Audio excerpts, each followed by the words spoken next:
Hello guys, मी वैष्णवी. माझ्या चॅनलमध्ये तुमचं सर्वांचं खूप खूप मनापासून स्वागत करते. हा आहे आमचा गृहप्रवेशचा व्हिडिओ, जो की शॉर्ट आम्ही म्हणजे केलेला होता. व व्हिडिओ करायला एवढं खास कोण नव्हतं, त्यामुळं साधंच आम्ही केलेला होता. व गृहप्रवेश म्हणजे कळसच आम्ही ठेवलेला होता. जास्त अशी पूजा वगैरे काही केली नव्हती किंवा ब्राह्मण वगैरेसुद्धा बोलवलेला नव्हता. घरच्या घरीच आम्ही ही पूजा केलेली होती.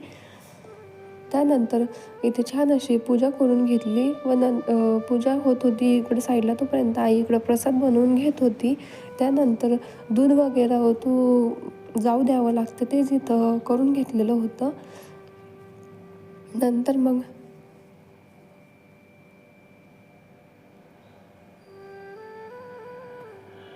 उखाणे वगैरे घेऊन झाले. त्यानंतर इथे तुम्ही किचन बघू शकता. आईने असं छान असं लावलेलं होतं किचन.